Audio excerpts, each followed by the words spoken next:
अभी पानी के मसले के ऊपर, कैनाल्स के मसले के ऊपर कौमी असम्बली के अंदर एक करारदाद मूव हुई और पीटीआई ने कहा कि पीपल्स पार्टी के साथ मिलके वो इसको करेंगे, लेकिन फिर हमने देखा कि पीटीआई पीछे हट गई इस मामले के ऊपर।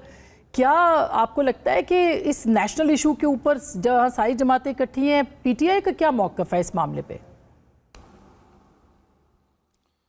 देखिए, जहाँ तक नहरों का ताल्लुक है, मेरे ख्याल से गैर ज़रूरी इशू उठाया वफाकी हुकूमत ने। इस वक्त ये इशू नहीं था। इस वक्त इशू ये था कि दहशतगर्दी को कैसे ख़त्म किया जाए। और जो दावे हो रहे हैं कि जी मईशत बेहतर हो गई है, कहाँ से मईशत बेहतर हो गई है? जो मुल्क अपना कपास पैदा करता था, जो टेक्सटाइल एक्सपोर्ट करता था, आज वो बाहर से कपास मंगवा रहा है। 60% से ज़्यादा जो है वो कपास आज इम्पोर्ट करने पे मजबूर है, क्योंकि अपने जो लोकल है उस पर अपने 18% वो लगा दिया है, जनरल सेल टैक्स लगा दिया है। तो ये कितनी बदकिस्मती है। किसानों को भी रुला रहे हैं, सूबों को भी रुला रहे हैं। आज अफगानिस्तान के साथ आप बातचीत शुरू कर दिए, सूबे को नज़रअंदाज कर दिया। मतलब ये कि ये हुकूमत करना क्या चाहती है, ये गैर ज़रूरी इशू उठाकर क्या हासिल करना चाहती है?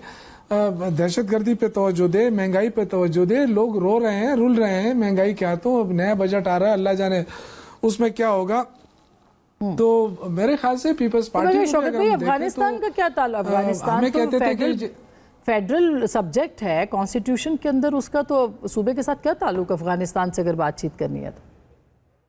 नहीं, अफगानिस्तान का बिल्कुल ताल्लुक वजीर खारजा का ताल्लुक है उसके साथ, लेकिन हमारा ताल्लुक ये कि दहशतगर्दी खैबर पख्तूनख्वा में हो रही है। हाँ, ये आप नजरअंदाज नहीं कर सकते हैं। हाँ। ये जो वो ताल्लुकात नहीं है जो आप किसी और मुल्क के साथ बनाने जाते हैं, ये वो ताल्लुकात है जो सूबे और बलूचिस्तान के साथ ताल्लुक है डायरेक्टली। तो मेरे ख्याल से सूबे को वो इत्तेमाद में लेने की जरूरत है। जो भी आप कमेटियां बनाते हैं, जो भी आप डेलीगेशन बनाते हैं, उसमें सूबे की नुमाइंदगी होनी चाहिए। इसमें कबात क्या है, मैं ये समझ नहीं आ रही है कि आप सूबों को क्यों नजरअंदाज कर रहे हैं। आप पानी तो है नहीं, रोना रोते हैं, रोजाना वो जारी करते हैं टेलीमीटर, जी पानी तो है ही नहीं। वो बिजली जो है ना कम पैदावार हो रही है, उधर से आप नहरों की बात शुरू कर देते हैं।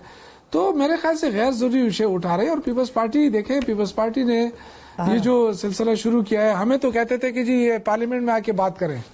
पार्लियामेंट में आके बात क्यों नहीं करते हैं? आज पीपल्स पार्टी खुद सड़कों पे चली हुई है। इसका मतलब है कि पार्लियामेंट की वक्त नहीं है। पार्लियामेंट की वक्त होती है। पार्लियामेंट में भी उन्होंने कोशिश की थी, वहां पे करारदाद नहीं आ पाई, अभी तक करारदाद नहीं आ पाई। यही तो सबसे बड़ा मसला है ना। अगर हम पीटीआई साथ खड़ी होगी तो शायद करारदाद आ जाए। देखिए, हम अगर बात करते हैं सड़कों के ऊपर तो हमें तो मारा जाता है।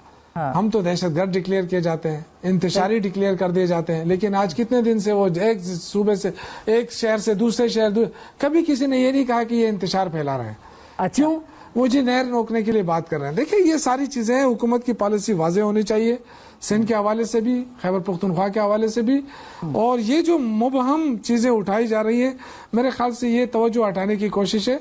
लोग आप पूछ रहे हैं कि आप कह रहे हैं कि जी हमारी मईशत बेहतर हो गई है, तो आवाम को क्या फायदा पहुंच रहा है, ये पहले बताएं। आप सीसीआई की मीटिंग क्यों नहीं बुला रहे हैं? आप एनएफसी अवार्ड खत्म हो गया, आप एनएफसी की मीटिंग क्यों नहीं बुला रहे हैं? मतलब ये इश्यूज है ना जी। इश्यूज पे एक तो जी मुझे अब चूंकि सारी तो मैं जुज़बुज़ हो रहे थे भी कियानी साहब, तो मैंने सारे सवाल जुज़बुज़ ही हो रहे थे। आप